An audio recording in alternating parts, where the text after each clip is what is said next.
ओम। सभी को सादर नमस्ते।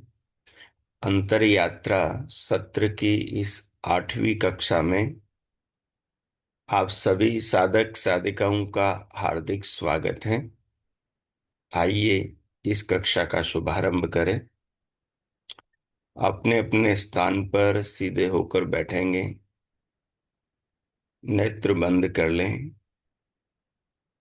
इस जीवन और जगत के निर्माता, देह और संसार के बनाने वाले भगवान के प्रति हृदय में श्रद्धा का भाव जगाएं और फिर उन्हें उनके नाम से स्मरण करते हुए प्रणाम करें, धन्यवाद करें। ओ,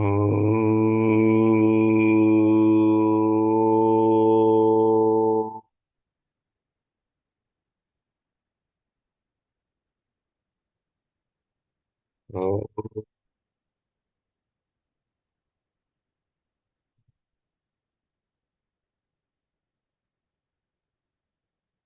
ओ,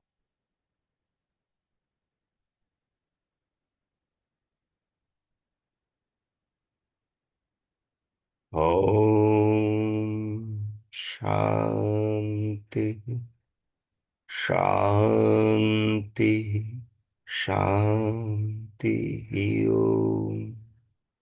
ओम।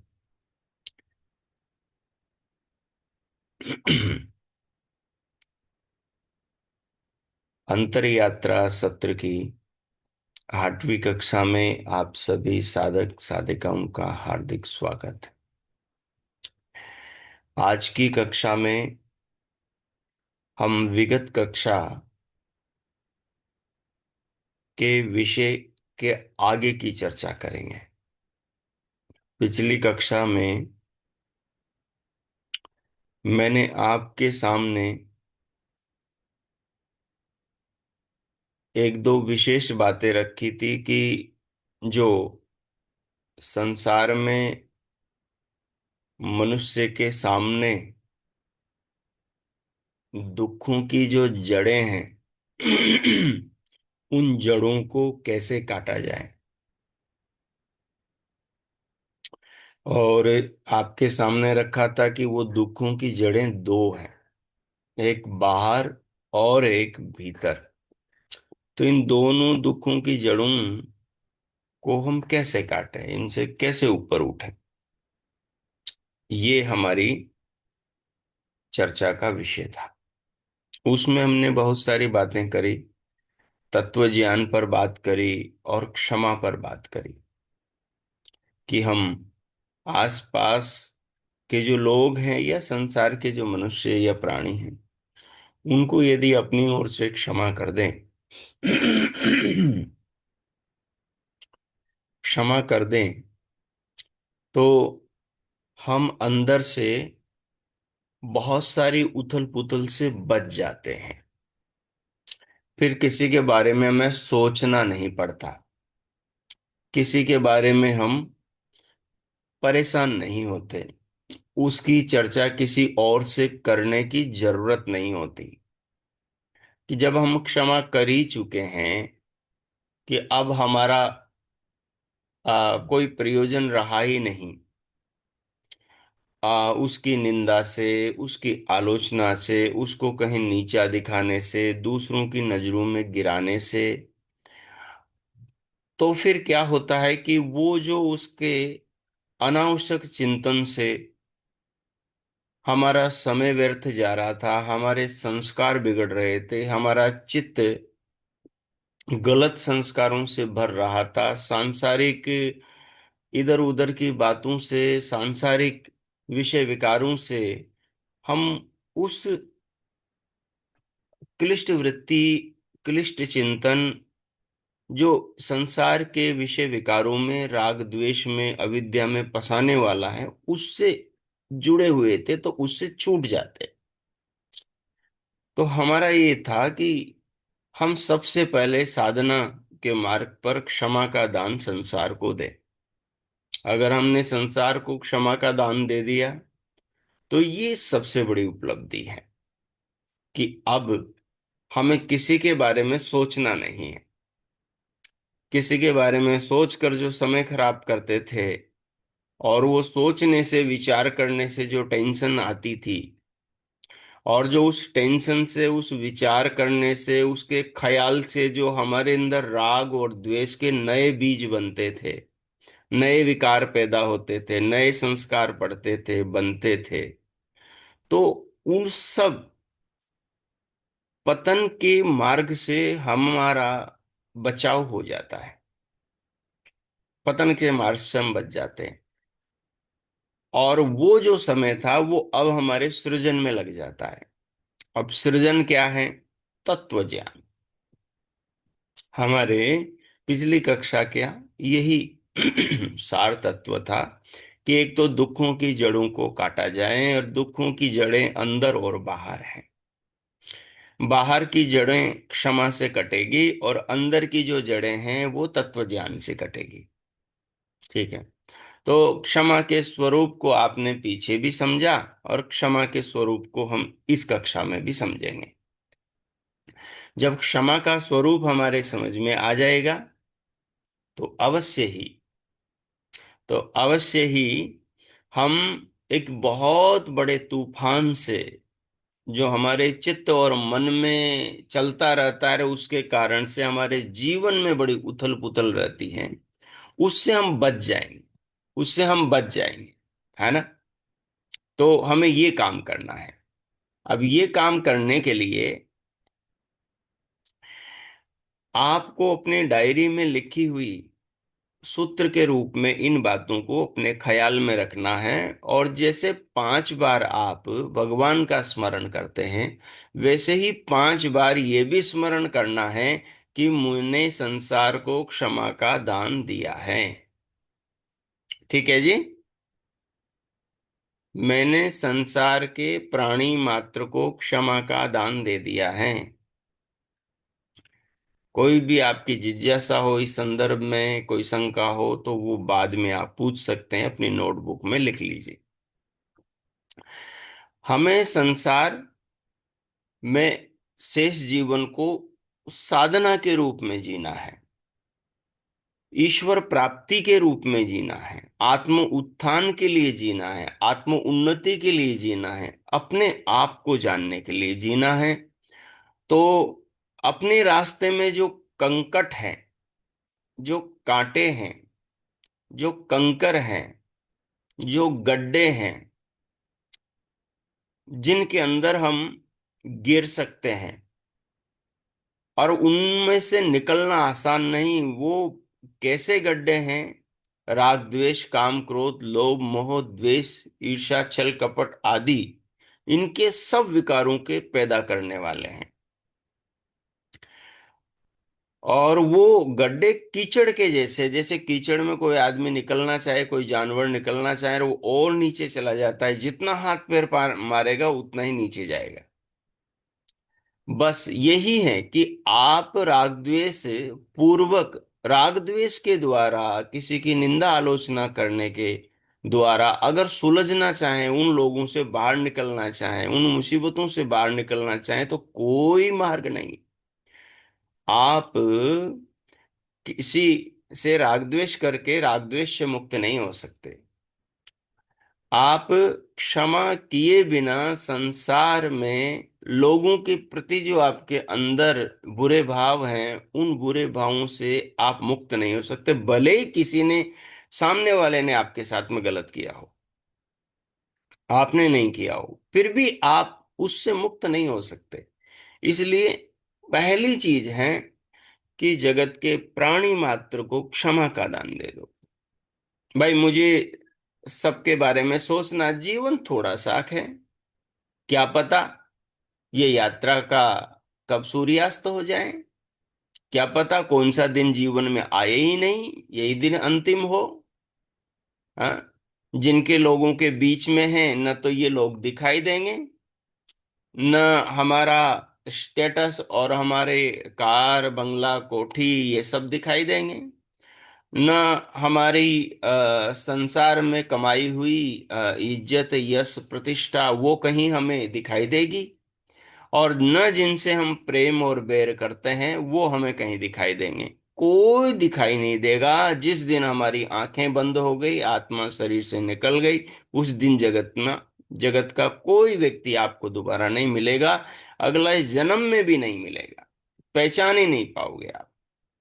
इसलिए साधना के मार्ग पर आगे बढ़ना है तो बस एक बात को ठान ले कि मैंने जगत को, प्राणी मात्र को, मनुष्य मात्र को, अपने पराये को, सबको क्षमा का दान दे दिया। क्षमा का दान दे दिया। ये सबसे महान मंत्र है, ये सबसे बड़ा गुरु मंत्र है। इस बात को आप ध्यान रखें अपने चित्त को शांत करने के लिए और अध्यात्म की पहली सीढ़ी चढ़ने के लिए। प्राणी मात्र को क्षमा का दान दें। अब हो गए अंदर से आप एकदम शांत। अब हो गए दुनिया से आप एकदम खाली। अब आपके अंदर दुनिया का कुछ भी नहीं, सबसे रिक्त हो गए हो। सबसे रिक्त हो गए हो। अब क्या करोगे? जो भीतर का सन्नाटा है, अब क्या करोगे? जो आपके पास में निद्रा को छोड़ करके, दिनचर्या की सामान्य चीजों को छोड़ करके, खाने पीने को छोड़ करके बचा हुआ समय है, उसमें क्या करोगे? तो दूसरा पार्ट है दुखों की जड़ों को काटने का, जो भीतर वाली जड़ों को काटता है। ठीक है, क्योंकि जन्म जन्मांतर के जो संस्कार पड़े हैं वो हमारी खोपड़ी में जो चित्त है, प्रकृति से पहला तो तत्व बनता है, उसमें भरे हुए हैं। और वो पुराने संस्कारों को नष्ट करने का तरीका जो है वो तत्व ज्ञान है। तत्व ज्ञान। तो आइए, अब संसार की जड़ों को काटने का जो तरीका क्षमा और तत्व ज्ञान है, उसमें से क्षमा पर हमारी वार्ता हो गई, हमारा विचार हो गया, हमारा चिंतन हो गया। अब आगे हम तत्व ज्ञान पर विचार करेंगे कि ये तत्व ज्ञान क्या है। क्या है तत्व ज्ञान? देखो, पहले तो ये समझ लें कि जीवन में, संसार में हमारा आना क्यों होता है। हमारे संसार में आने का उद्देश्य क्या है। तो आचार्य पतंजलि बड़े सुंदर शब्दों में, बड़े ही प्यारे शब्दों में और बड़ा संक्षेप में इस सारी बात को समझा देते हैं। वो कहते हैं, प्रकाश क्रिया स्थितिशीलम, प्रकाश क्रिया स्थितिशीलम भूतेन्द्रियात्मकम भोगार्थम अपव हाँ, भोग अपवर्गार्थम दृश्यम। बोले ये जो दुनिया है जिसमें हम आए हैं, जो आसपास हम देख रहे हैं चीजों को, क्या देख रहे हैं? लोगों को देख रहे हैं, घर मकानों को देख रहे हैं, धरती आकाश को देख रहे हैं, पेड़ पौधों को देख रहे हैं, पहाड़ पर्वतों को देख रहे हैं, नदियों को देख रहे हैं, सागर को देख रहे हैं, आदमियों को, स्त्रियों को, पुरुषों को, पशुओं को, पक्षियों को, कृमि कीट पतंगों को देख रहे हैं। ये जो दुनिया है, ये जो संसार है, बोल इसको दृश्य कहा शास्त्र ने। जो दिखाई देने वाली चीजें हैं ज्ञान से और चर्म चक्षुओं से, तो ये सब क्या है? दृश्य है। क्या करें जी? बोले ये जो दृश्य है, ये दृश्य दो काम के लिए मिला है अपने को। इस दृश्य के साथ में हमें दो काम करने हैं। क्या काम करने हैं? पहला कहते हैं कि भोग। दूसरा काम है इस दृश्य का अपवर्ग। भोग और अपवर्ग। देखो, हम तत्व ज्ञान की ओर बढ़ रहे हैं, है ना? आपको चिंतन ऐसा ही करना है। ये चिंतन की सरल पगडंडी है। इस प्रकार आप चिंतन करोगे, बहुत आराम से आप चीजों को अच्छे से समझ पाओगे। बहुत अच्छे से समझ पाओ। तो क्या कह रहे हैं? भोग और अपवर्ग, बस इस दो उद्देश्य के लिए हम संसार में आए हैं। भगवान ने ये दुनिया, ये दृश्य जगत जो दिखाई दे रहा है, जो इंद्रियों के अनुभव में आ रहा है, जो आत्मा के इंद्रियों के द्वारा, अंतकरण के द्वारा जानने में आ रहा है, इसका जो उद्देश्य है, एक तो मनुष्यों को, प्राणियों को, जीव मात्र को भोग कराना इस संसार की वस्तुओं का। दूसरा, अपवर्ग की प्राप्ति कराना। ये दो उद्देश्य इस दृश्य जगत के हैं। भोग हम करते ही हैं। है। हम जो अभी देख रहे हैं और सुन रहे हैं ये भी भोग के अंदर ही आता है। हमने जो सुबह पानी पिया, कुछ खाया पिया, कल खाया पिया, ये भी भोग में आता है। हम जो कपड़े पहने हुए हैं, ये साधनों का प्रयोग कर रहे हैं, ये भी भोग में आता है। संसार में इंद्रियों से जो भी जाना जाता है, ग्रहण किया जाता है, वो सब भोग कहलाता है। वो सब भोग कहलाता है। अब भोग अलग अलग प्रकार के हैं, और अलग अलग भोग का ही अलग अलग प्रभाव जीव के ऊपर, आत्मा के ऊपर पड़ता है। उसके विश्लेषण, उसकी चर्चा हम बाद में करेंगे। अभी हम समझेंगे कि ये जो दृश्य जगत है, जिसका हमें भोग करना है, और इस जगत के भोगों से हमें अपवर्ग को प्राप्त करना है।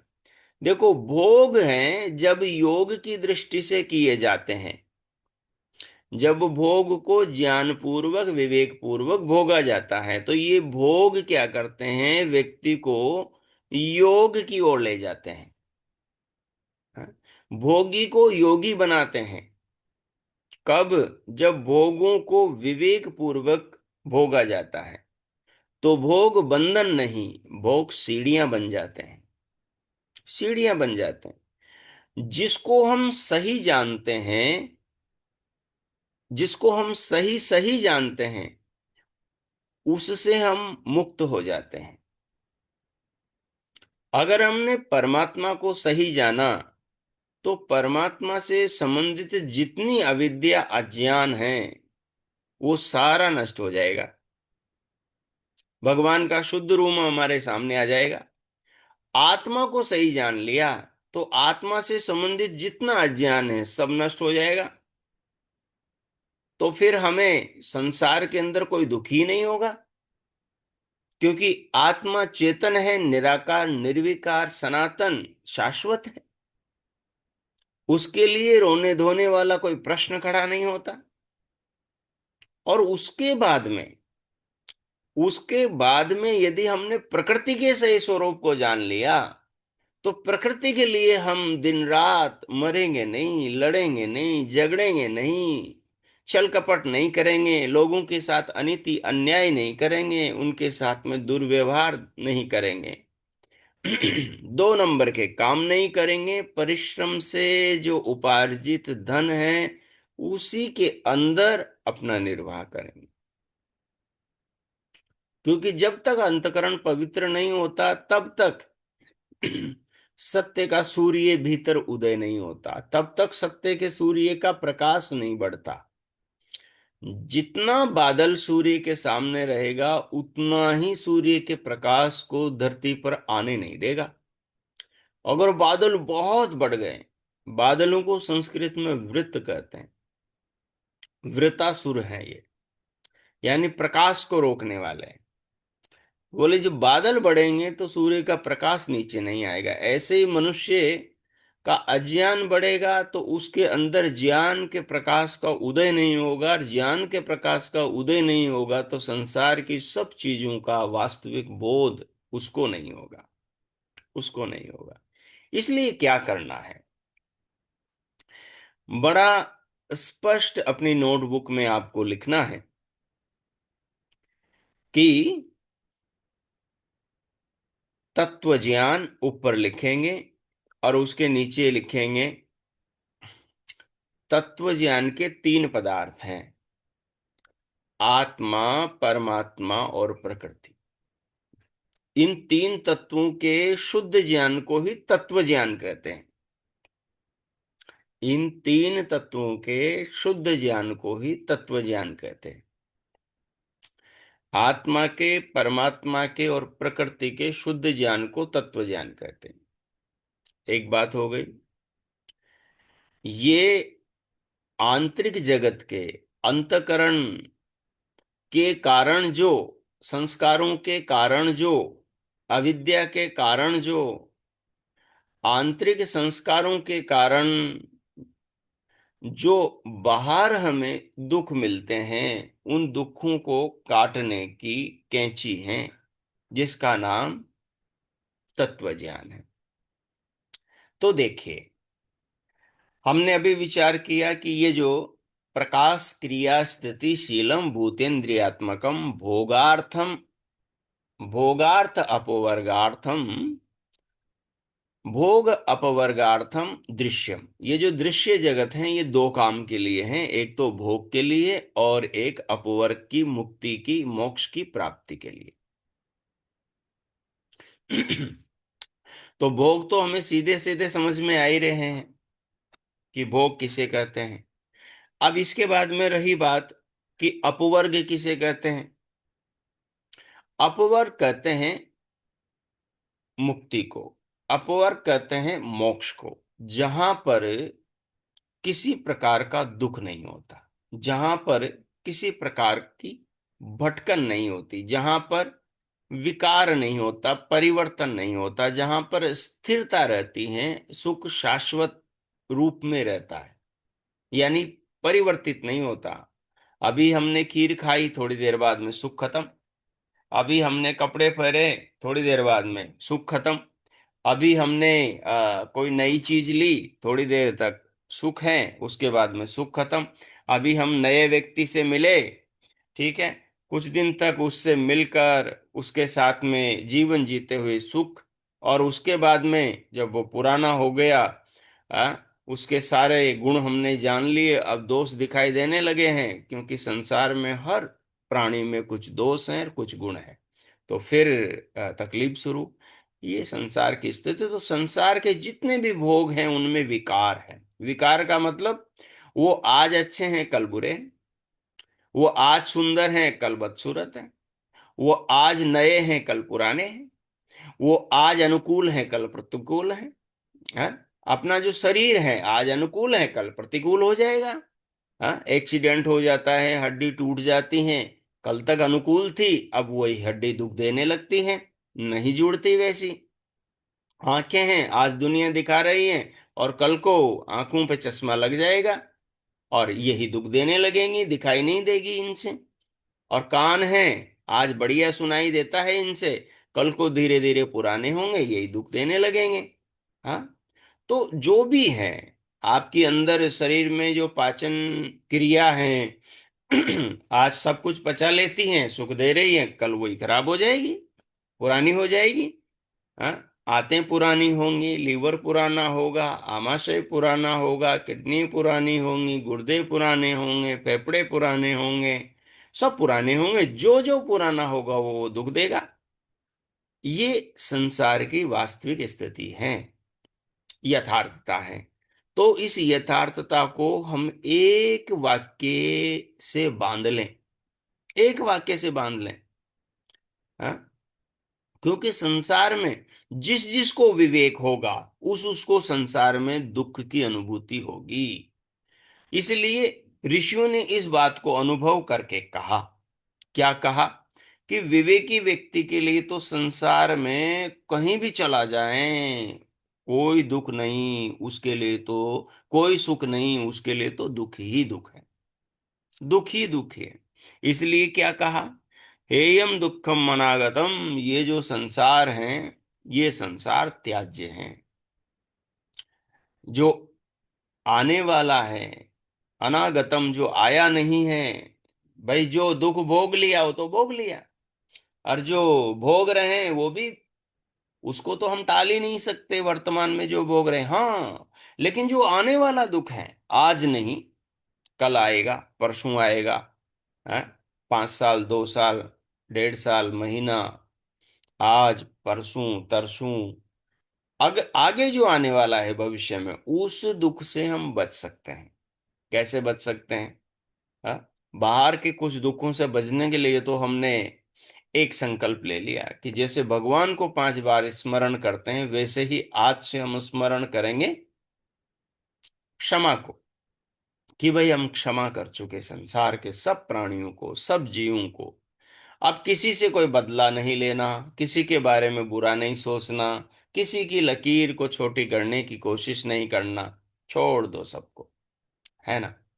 तो ये भगवान की स्मृति के साथ साथ में ही 5 बार ये भी एक गांठ अपनी साधना के सूत्र में लगा लेनी है कि इसका भी हमें स्मरण करना है। तो 5 बार स्मरण करेंगे तो हमारे इस दिमाग को पता लग जाएगा कि एक काम इस दिमाग को ये भी करना है कि संसार के सब जीवों को, सब मनुष्यों को, सब अपने पुराइयों को, सबको क्षमा करके रखना है। ठीक है। तो इससे एक दुख की जड़ कट जाएगी। अब जो तत्व ज्ञान है, तत्व ज्ञान की प्राप्ति होने के बाद में मनुष्य को दुख ही दुख नजर आता है।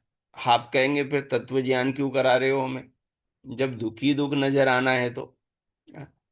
नहीं, दुख नजर आएगा तभी तो दुख से बचोगे आप। आज दुख नजर नहीं आता, तभी तो दुख में कूद पड़ते हो, तब भी तो दुख देने वाला काम करते हो। लेकिन तत्व ज्ञान है, ऐसी दृष्टि, ऐसी दिव्य आंख है, वो दुख को आने से पहले जना देती है।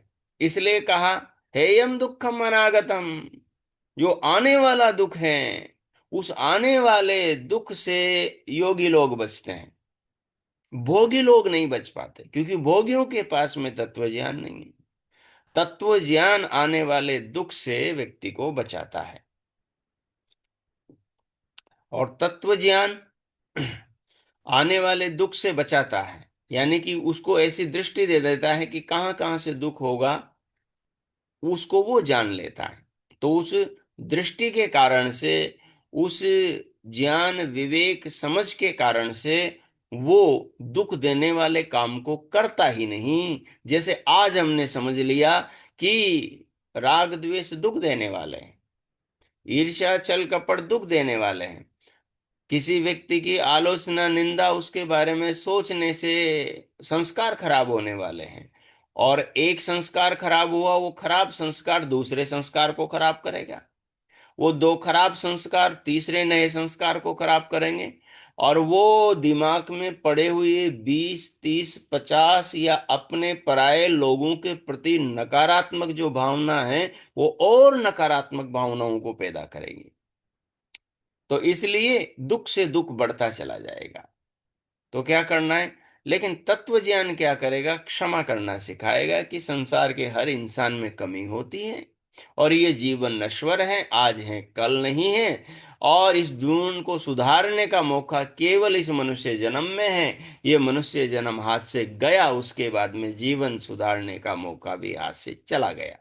तो केवल आज है। सबसे पहले समय को स्वीकार करें, समय को सुरक्षित करें, समय को बचाएं। तो उसके लिए क्षमादान। दूसरा, तत्व ज्ञान। आपको दृष्टि प्राप्त हो गई क्षमा करने की। जिसका तत्व ज्ञान जितना ऊंचा होगा, वो उतनी ही ऊंचे स्तर पर जाकर दुनिया को क्षमा करेगा।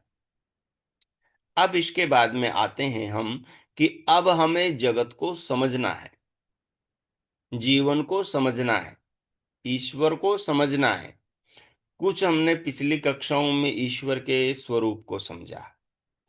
इस कक्षा में हम थोड़ा नए तरीके से तत्व ज्ञान को समझेंगे। तत्व ज्ञान 3 चीजों के ज्ञान को कहते हैं, और वो 3 चीजें हैं आत्मा, परमात्मा और प्रकृति। इन तीनों चीजों के अलग अलग अपने अपने स्वरूप हैं, अपने अपने स्वरूप हैं, उनको समझ लो। हम इस कक्षा में कुछ महत्वपूर्ण बिंदुओं पर ही चर्चा करेंगे, जिन बिंदुओं को पकड़ लेने से बाकी बिंदु, बाकी चीजें आराम से पकड़ में आ जाए, है ना। हाँ, तो अपनी डायरी में आप लिखेंगे तत्व ज्ञान सबसे ऊपर, और तत्व ज्ञान लिखकर नीचे लिखो फिर ईश्वर, आत्मा और प्रकृति। ये आड़ी लाइन में लिख लो। अब उसके बाद में अपनी बाएं साइड पहला बिंदु लिखो क्रमांक 1, और उसमें लिखो ईश्वर। ईश्वर लिखो। सबसे पहले लिखो चेतन, उसके आगे लिखो सर्वज्ञ। सर्वज्ञ का मतलब सब कुछ जानने वाला, है ना। उसी सर्वज्ञ का ही पर्यायवाची है ना, ज्ञानी है, तत्वदर्शी है ना। तो पहला लिखो चेतन, दूसरा लिखो सर्वज्ञ, ये चेतन कैसा है? सब कुछ जानने वाला चेतन है। ठीक है। हाँ। उसके बाद में लिखो सर्वव्यापक। सर्वव्यापक का मतलब होता है ये सब जगह, अंदर बाहर सब जगह मौजूद हो। ठीक है। इसके बाद में लिखो सर्वशक्तिमान। सर्वशक्तिमान का मतलब है जो उचित है, करने योग्य है, उसे करने में सक्षम हो। ठीक है, ये लिखो। ये लिख लिया। अब उसके बाद में लिखो जगत का सृष्टा। जगत को सृष्टा यानी जगत को बनाने वाला। जगत को बनाने वाला।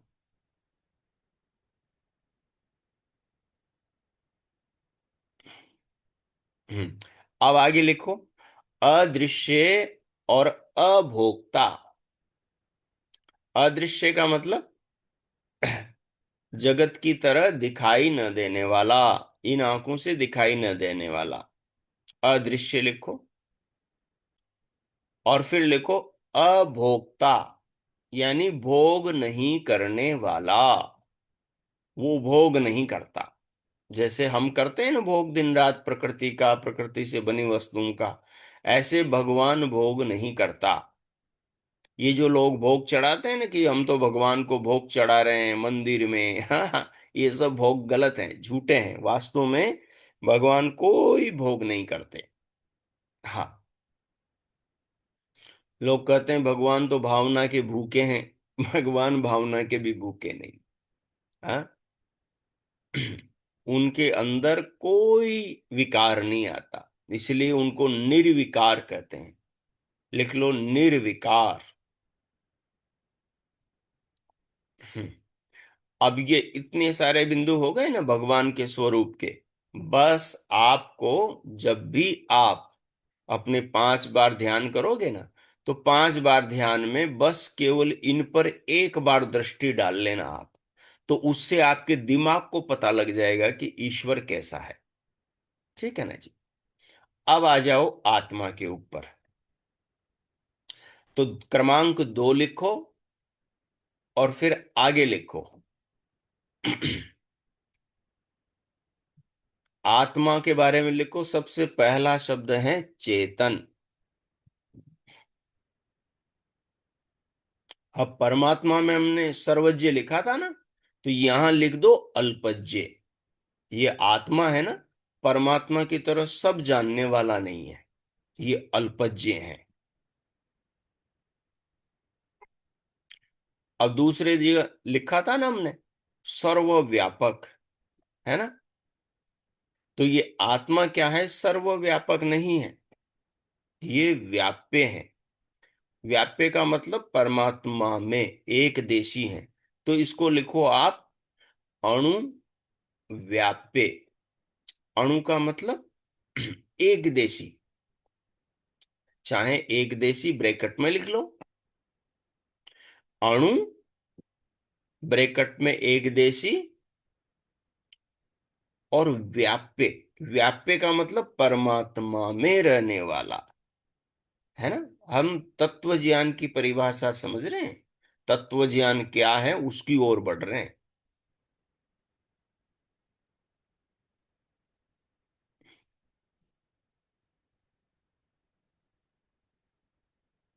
क्या लिखेंगे? व्याप्य, अणु और ब्रैकेट में एक देशी। अब इसके आगे लिखो, व्याप्य के आगे भोक्ता। भोक्ता, भोग करने वाला। क्या भोगता है आत्मा? सुख और दुख को। और ये दोनों कहां से आते हैं? संसार से, सृष्टि से, सृष्टि के पदार्थों से। और पदार्थों में क्या क्या आते हैं? जितने भी खाने पीने की चीजें हैं, जितने भी इंद्रियों के विषय हैं, और जितने भी संसार में सुख दुख हैं, वो सब भोग हैं संसार के, है ना, संसार के विकार है। हमारा शरीर क्या है, संसार का विकार। हम जो पानी पीते हैं ये क्या है, संसार का विकार। हम जो अग्नि का ताप लेते हैं ये क्या है, संसार का विकार। हम जो फल सब्जियां खाते हैं ये क्या है, विकार। ये सब प्रकृति के विकार है ना। तो आत्मा क्या है, भोक्ता। वो भोग करता है, ठीक है। भोक्ता। अब इसके आगे लिखो।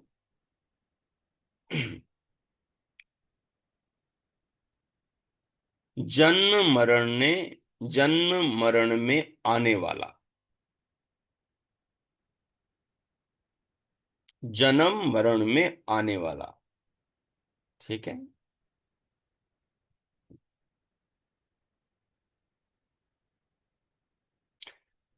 अब क्या क्या लिखा था हमने, आत्मा कैसा है, चेतन। फिर उसके बाद में क्या लिखा था हमने, आत्मा चेतन है लेकिन अल्पज्य है, थोड़ा जानने वाला है।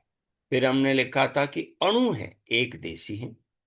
फिर हमने लिखा था कि व्याप्य है, सब जगह नहीं, एक जगह है, भगवान में है।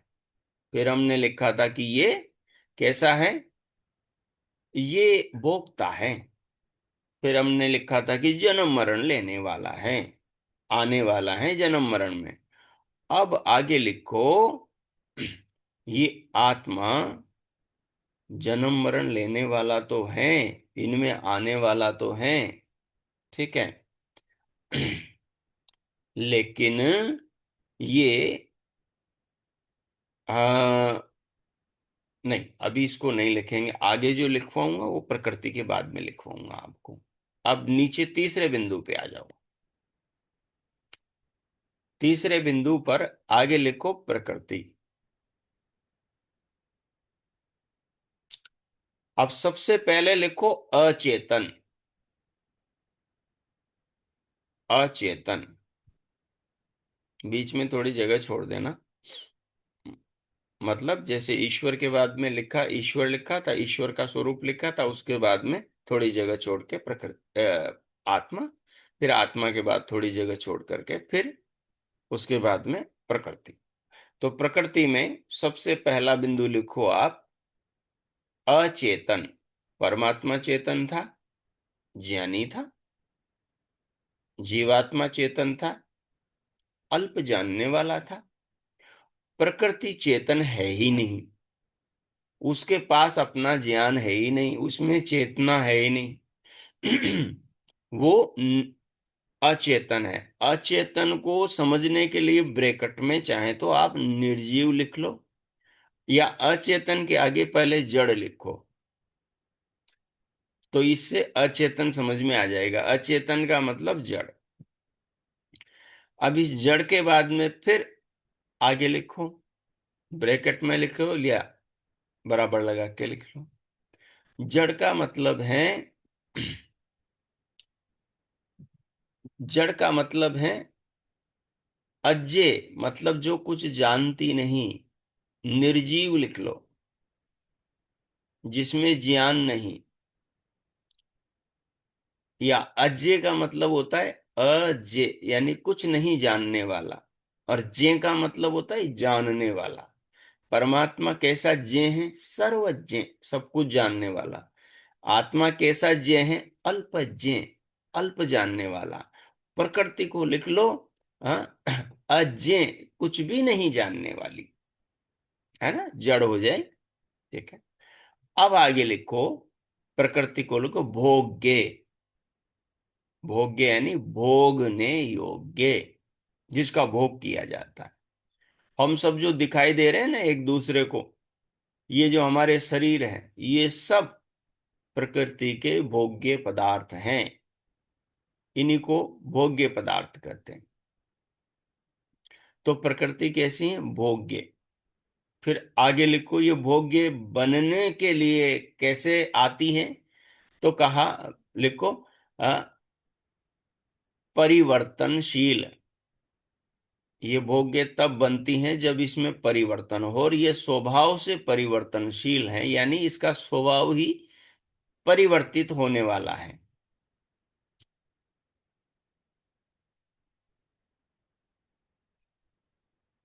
लिख लिया,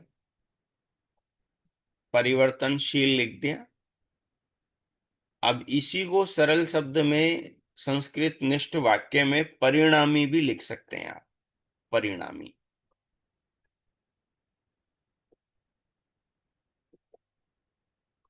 ठीक है। तो प्रकृति अचेतन हो गई, जड़ हो गई, निर्जीव हो गई, अज्य हो गई, भोग्य हो गई, और उसके बाद में परिणामी, परिवर्तनशील हो गई। ठीक है, ये हो गए। अब परमात्मा का जो वाक्य है ना, उसमें एक शब्द और बढ़ाओ। अब उसमें बढ़ा दो, जैसे आपने सृष्टा लिखा था ना, तो बाद में लिखो प्रेरक। क्या लिखेंगे? प्रेरक।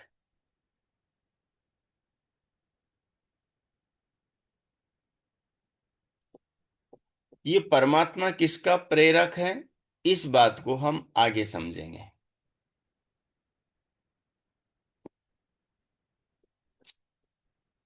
तो अब नीचे लिखिए ईश्वर लिखकर,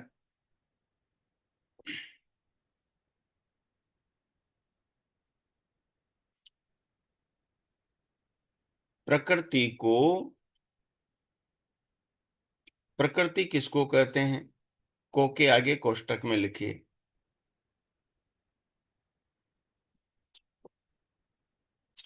सत्व, रज और तम नामक असंख्य परमाणुओं की साम्य अवस्था। लिखे।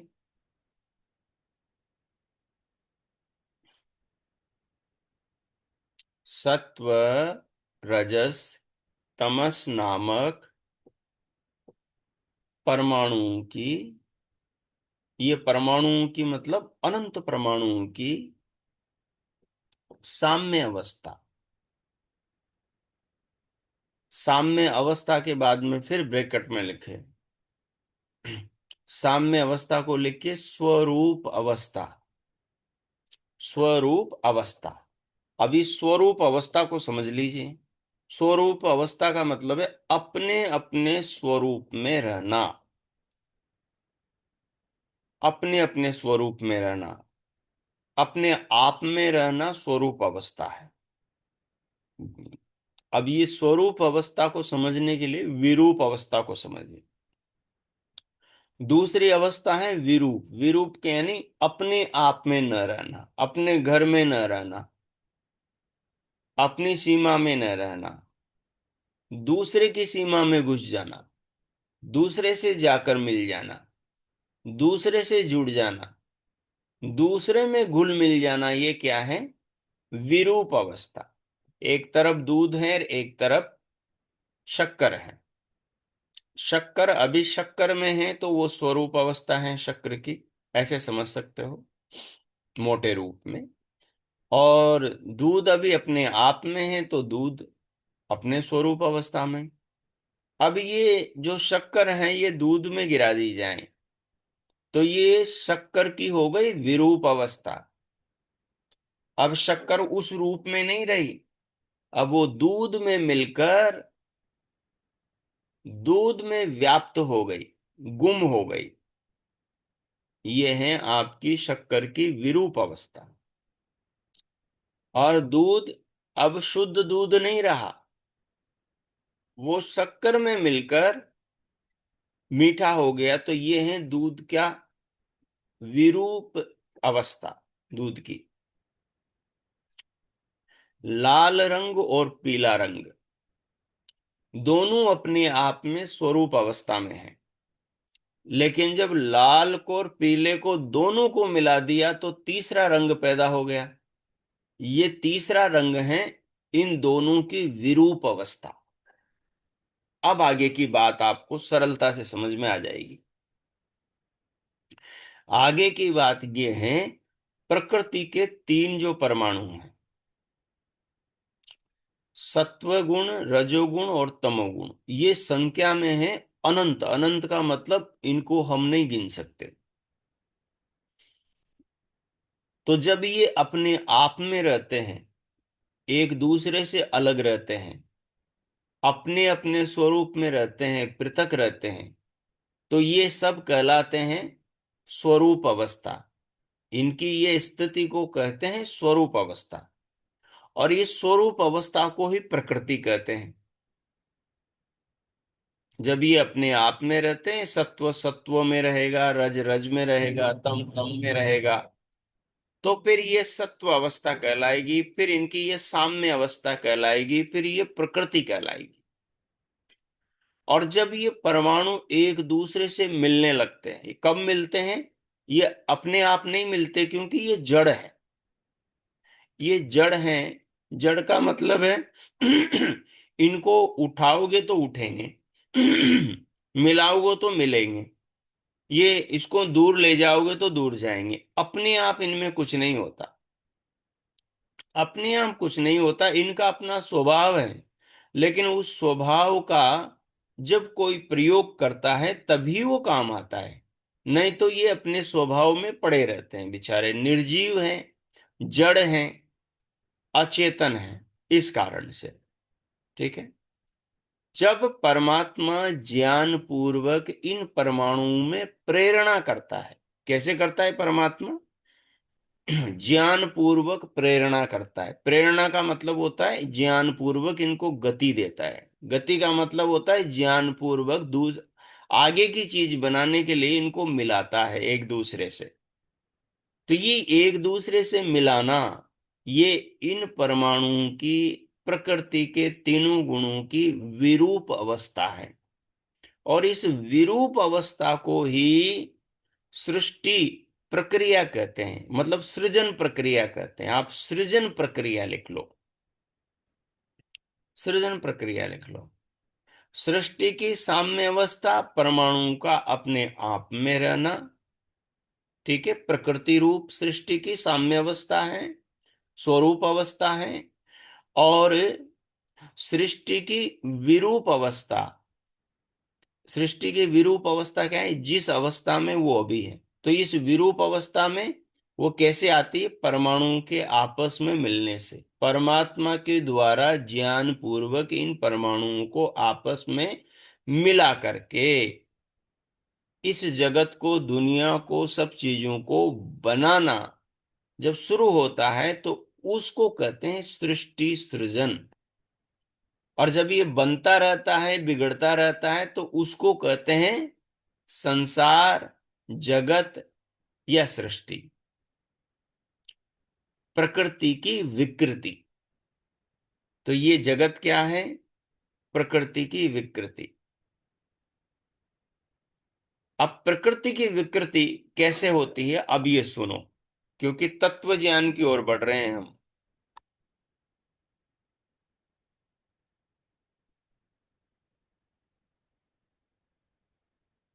तत्व ज्ञान की ओर बढ़ रहे हैं। तो प्रकृति की विकृति ऐसे होती है कि सबसे पहले ये जो प्रलय के बाद में सब परमाणु अपने अपने स्वरूप में चले जाता है, परमात्मा इनको तोड़ता है, तोड़ता है, तोड़ता है, और इतना तोड़ देता है कि अविभाज्य अवस्था में चले जाते हैं। अविभाज्य अवस्था का मतलब है जिसको बुद्धि से भी न तोड़ा जाए, मतलब जिसके दो विभाग न हो, उसको अविभाज्य बोलते हैं। विभाज्य हो गए जिसके विभाग है, अविभाज्य हो गए जिसके दो विभाग नहीं है। ठीक है ना? तो प्रकृति का जो मूल परमाणु है, जिसको वो परम अणु है, मतलब परम का मतलब उससे ज्यादा वो छोटा हो नहीं सकता। ठीक है ना? तो वो कैसा है? अविभाज्य। बुद्धि से भी उसको तोड़ा नहीं जा सकता। हाथों से तो तोड़ा जा सकता है, जिसको हाथों से तोड़ा जाता है उसको परमाणु नहीं कहते, उसको अणु भी नहीं कहते, क्योंकि अणु भी तोड़ने में नहीं आता। वो तो अणु से बनने वाले, द्वि अणु से बनने वाले त्रसरेणु और त्रसरेणु से बनने वाला स्थूल पदार्थ होता है, उसको तोड़ सकते हैं हम। लेकिन जैसे ही स्थूल वस्तु त्रसरेणु में चली जाती है, तो वो नेत्रों से गौर से देखने के बाद में दिखाई तो दे जाती हैं, लेकिन उसको पकड़ा नहीं जा सकता। और जब वो और द्वैक अणु में चली जाती तो और टूट के बारीक हो जाती। जब वो अणु में चली जाती है तो वो दृष्टि पथ में नहीं आती, यानी दिखाई नहीं देती। और जब वो अणु से परमाणु में जाती हैं तो फिर वो बुद्धि से भी मतलब अविभाज्य प्रतीत होती है कि उसका विभाग नहीं होगा। तो उस अवस्था को प्रकृति कहते हैं। उस अवस्था को सत्व रजतम की साम्य अवस्था कहते हैं। उस अवस्था को परमाणु की स्वरूप अवस्था कहते हैं।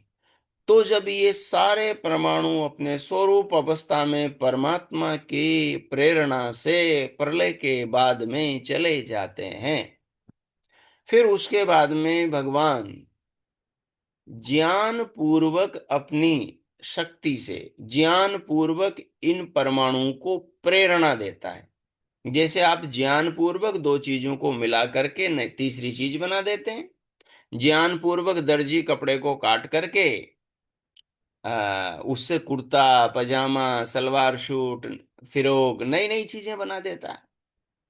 जैसे कोई ज्ञान पूर्वक पत्थर को काट करके एक मूर्तिकार प्रतिमा बना देता है। ज्ञान पूर्वक एक पाक कलाकार, है ना, पाक विशेषज्ञ हमारी माताएं होती है, तो वो आपस में चीजों को मिला मिला करके आटे में क्या मिलाना है बेसन में क्या मिलाना है और स्वादिष्ट पकवान बना देती हैं। हाँ? जैसे कोई चित्रकार क्या करता है, चीजों को आपस में अलग अलग रंगों को मिला करके नया रंग बना देता है। और उसके मन के उसके अंदर जो पहले से चित्र हैं उस चित्र को बाहर कूंची से उतार देता है, बुरुश से उतार देता है। तो ऐसे ही परमात्मा के पास में जो ज्ञान है संसार को बनाने से सदा से, उस ज्ञान के अनुरूप परमात्मा इन परमाणुओं को प्रेरणा देता है सत्वरजतम को। और ये आपस में मिलते हैं और इन परमाणुओं से फिर सबसे पहले महतत्व नाम का पदार्थ बनता है। महतत्व नाम का पदार्थ बनता है। अब ये महतत्व नाम का पदार्थ कैसे बनता है, इसकी चर्चा हम अगली कक्षा में करेंगे, क्योंकि हमारी पिछली कई कक्षाएं 1 घंटे से भी ऊपर चली गई हैं। तो आज यहीं विराम देंगे और यहां से ही महतत्व से ही हम चर्चा को फिर अगली कक्षा में करेंगे। अब आज की जो चर्चा हुई है या पीछे की जो चर्चा है उससे संबंधित आप किसी को कुछ पूछना हो तो अब आप पूछ सकते हैं। और इसमें सब चीजों के गुणधर्म आएंगे, क्योंकि अब ये हमारी कक्षा तत्व ज्ञान के विषय पर केंद्रित हो गई है ना। तो तत्व ज्ञान क्या है, इसकी शुरुआत हो गई है। तत्व ज्ञान के मूल जो घटक हैं, है ना, जिनके ज्ञान को तत्व ज्ञान कहते हैं, जो तत्व है वो 3 तत्व है: ईश्वर, आत्मा और प्रकृति। ठीक है। इनका जो वास्तविक ज्ञान है उसको तत्व ज्ञान कहते हैं। हमें जीवन में जो दुखों की 2 प्रकार की जड़ें हैं, जो कुछ बाहर है और कुछ भीतर है, उन जड़ों को काटना है। उन जड़ों को काटने के लिए हमें कैंची चाहिए। उन जड़ों को नहीं काटेंगे ना तो वो जड़ें हैं ना जो गहरी होती जाएगी, और उन जड़ों से है ना जो ऊपर पेड़ बढ़ता जाएगा दुखों का, और वो पेड़ अलग अलग पत्तों को जन्म देगा, अलग अलग दुखों को जन्म देगा, और उस पेड़ के और फल आएंगे, यानी और हमारे जन्म होंगे उन बुरे संस्कार बुरे कर्मों के कारण। और जो वो फल आएंगे ना उन फलों में भी बीज भरे हुए हैं, बहुत बहुत सारे बीज भरे हुए हैं। तो वो जो बीज हैं वो गिरेंगे और ज्यादा, फिर उनसे पेड़ पौधे पैदा होंगे। मनुष्य ऐसे ही मनुष्य के अंदर भी ये प्रक्रिया चलती है। अगर इसने दुखों की जड़ों को नहीं काटे तो ये दुख गहरे होते जाएंगे। ये नए नए और दुख अपनी संतानें पैदा करेंगे, और इनकी संतानें हमें और ज्यादा दुख देंगी। और ज्यादा फल फलेगा फूलेगा ये दुखों का दरकत, दुखों का पेड़। तो इस दुखों के पेड़ को काटने के लिए हमारे पास में एक कैंची है, उस कैंची का नाम तत्व ज्ञान है। और ये साधना के मार्ग पर साधक के लिए सबसे ज्यादा सहायक मित्र हैं, इससे बढ़कर साधक का कोई मित्र नहीं है। ठीक है, लेकिन ये मित्र तब अच्छे से काम करता है साधक के जीवन में जब ये बाहर के दुखों की जड़ों को पहले काट देता है, यानी सब प्राणियों को क्षमा का दान दे चुका होता है। ठीक है जी। तो बस आज की कक्षा को इतना ही रखेंगे। अब आपके जो शंका समाधान होंगे, जो शंकाएं होंगी, उन पर विचार करेंगे। चलिए। ओ। आचार्य जी, आचार्य ये पूछना चाहते हैं, जैसे आत्मा शरीर में एक ही स्थान पे है या घूमती रहती है हमारी? एक ही स्थान पे रहती है, घूमती नहीं है जी। मस्तिष्क के अंदर अंतःकरण है हमारा, ऊपर जी है, ये छोटा सा हिस्सा हिलता रहता है ना बच्चे का। ठीक है, उसके जी। ऊपर से एक अंगूठा अंदर चले जाओ गहराई में, और फिर वहां अंतःकरण है सूक्ष्म तत्वों का। उसे आंखों से देखा नहीं जा सकता, सूक्ष्म शरीर जिसको बोलते हैं ना। तो उसी के अंदर जो उसके घटक हैं सूक्ष्म शरीर के 17 तत्वों के, 17 18 तत्वों के, उसको अंतःकरण बोलते हैं। और उसके अंदर चार मुख्य चीजें हैं, और वो चित्त, बुद्धि, अहंकार और मन। तो वहीं ये जो चित्त है ना, इस चित्त के पुंज के अंदर चेतना का निवास है। ठीक है। और मन भी वही होता है, सारे वहीं, चित्त के पास? वहीं। हाँ ठीक। हाँ, वो कल हमारी अगली कक्षा का विषय है, उस पर विस्तार से गहराई से उनके स्वरूप, उनके स्वभाव, उनके कार्य, वो कैसे काम करते हैं, उस पर सारी चर्चा करेंगे हम, पूरी चर्चा करेंगे। और आचार्य जी, हाँ जो जी, दूसरी बोलते हैं कि हृदय के पास भी एक छोटी सी आत्मा है, वो क्या है? आत्मा शरीर में एक ही है। और वैसे तो जिसको हम अ, जो हमारे शरीर की मुख्य आत्मा है, जिसको अभिमानी आत्मा कहते हैं, तो वो तो एक है, एक है। और वैसे जो आत्माएं हैं वो तो अनंत हैं, वो हवा में, आकाश में, अंतरिक्ष में कहीं भी हो सकती हैं, जो शरीर में नहीं है।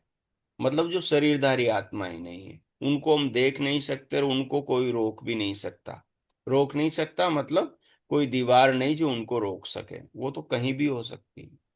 तो कहते हैं अनुसई इस प्रकार की जो आत्माएं होती है उस शरीर में अनंत होती है। जैसे पेट में कीड़े नहीं पड़ जाते बच्चों के, तो हाँ कीड़े जी। इतने सारे होते, तो वो कीड़े ऐसा थोड़ी है कि उनमें आत्मा नहीं है, सब कीड़ों में आत्मा है। बचपन में छोटे छोटे होते थे, मीठा खाते थे माँ के दूध से, और मीठा खाने से बच्चों के पेट में कीड़े पड़ जाते थे। फिर उनको कुछ दवाई देते थे तो वो कीड़े मरते थे। और मल में देखने को मिलते थे कि देखो पेट में भी कीड़े पड़ जाते हैं। तो हमारे शरीर के अंदर भी सूक्ष्म रूप में कई आत्माएं रहती हैं, लेकिन वो आत्माएं कुछ कर नहीं सकती बेचारी, क्योंकि शरीर नहीं होता उनके पास में। और वो जैसे कृमियों का शरीर मिल गया तो वो भी कुछ नहीं, हाँ नुकसान पहुंचा सकते हैं आपको, कीड़े पड़ जाते हैं शरीर में तो नुकसान पहुंचा देते हैं। लेकिन वो शरीर वाली आत्मा होती वो नुकसान पहुंचाती कृमियों के रूप में। लेकिन बहुत सारी आत्मा बिना शरीर के रहती है तो वो कोई नुकसान नहीं पहुंचाती, मतलब उनका कोई मतलब नहीं होता। दिख जान रोल नहीं। बता रहा हूं। लेकिन जो मुख्य आत्मा है शरीर में वो हृदय में नहीं, मतलब असली जो हृदय है ना वो हमारे यहाँ है खोपड़ी के अंदर। ये यहाँ जो हृदय है ना वो तो रक्त शुद्धि करने वाला है। वो जो नया रक्त बनता है उस नए रक्त को सारे शरीर में भेजता है, और जब वो अशुद्ध होता है उसको लेकर फिर शुद्ध करके आगे भेजता है। फिर लेता है, फिर शुद्ध करता है, फिर लेता है, फिर शुद्ध करता है। ये काम वो अपना हृदय करता है, तो वो हृदय छाती वाला है। हाँ। जो जैसे स्वामी दयानंद जी महाराज की जो पुस्तक है, क्या नाम है उसका, ऋग्वेदादि भाष्य भूमिका, तो उसमें ऐसा मिलता है कि दो स्तनों के बीच में जो ये अंगुष्ठाकार गड्ढा है, उस गड्ढे में आत्मा का निवास है, उसके अंदर। तो ये वहां पर है ना जो हिंदी में मिलता है, स्वामी जी ने संस्कृत में उसको लिखवाया था। तो इसलिए उसको, जो विद्वान हैं, उन विद्वानों ने, संस्कृत भाषा के अच्छे जानकार प्रतिष्ठित विद्वानों ने उसको स्वीकार नहीं किया। स्वामी जी की मानी नहीं उस बात को, मतलब वो स्वीकार नहीं करते कि ये वाक्य स्वामी जी का है, क्योंकि स्वामी जी ने तो संस्कृत में लिखा था और वो तो हिंदी में है। इस प्रकार से, और हिंदी जो अनुवाद था वो पंडितों का किया हुआ था। तो अब ऐसा बड़े बड़े विद्वानों का मानना है, और मानना भी है। और जो अ, अनुभव देता है, जो वेद के मंत्र भी हैं, उपनिषदों के सूत्र भी, श्लोक भी हैं, दर्शनों के सूत्र भी हैं, उन सब का चिंतन करने के बाद में यही स्पष्ट होता है कि चेतना का निवास मनुष्य के मस्तिष्क में है। और इसको सामान्य व्यवहार से भी समझ सकते हैं। हेड ऑफिस मनुष्य का मस्तिष्क है। सारे शरीर को जो कंट्रोल किया जाता है, सारे शरीर में जो संवेदनाओं का नियंत्रण किया जाता है, उन्हें अनुभव किया जाता है, वो उनका सबका संचालन मनुष्य के मस्तिष्क से होता है। इसी स्थान को, शरीर को चार भागों में बांटा गया है। ये ऊपर वाला भाग ब्राह्मण है, यानी ज्ञान का भाग है। और ये धड़ वाला भाग क्षत्रिय का है, यानी ये रक्षा करने वाला भाग है। नीचे वाला भाग वैश्य का है, यानी सारे शरीर का पालन पोषण करने वाला है, उदर वाला भाग। और उसके नीचे से जो भाग है, पांव वाला भाग है जो, वो पांव वाला भाग शुद्र वाला भाग है, यानी इन सबको वहन करने वाला भाग है। ठीक है। तो इस प्रकार से समझा जा सकता है, आत्मा का निवास यहीं पर है। इसको हम आगे की कक्षाओं में अच्छे से समझेंगे, अनुभव भी करेंगे। और किसी का? नमस्ते, धन्यवाद बहुत। चलो, तो इतना ही प्रश्न है, सभी के शंकाओं का समाधान हो गया। चलिए, तो फिर इतना ही रखते हैं। हाँ जी। नमस्कार आचार्य जी। नम अपना नंबर देना आचार्य जी, जैसे ऐड कर लो मेरा नंबर चाहे तो। हाँ, आप लिख लीजिए मेरा। जी। 9414 9414 28 28 6575। 6575। 94 14 28 65 75। ठीक ठीक है है जी। आचार्य जी, धन्यवाद जी। जी। चलिए जी। और किन्हीं का कोई प्रश्न है तो पूछ सकते हैं, नहीं तो फिर शांति पाठ करते हैं। चलिए, शांति पाठ करते हैं। किन्हीं को बाद में भी याद आता है तो वो पूछ सकते हैं। ओम। ओम। ओम। शांति, शांति, शांति। ओम। ओम। सभी को नमस्ते, सभी का धन्यवाद।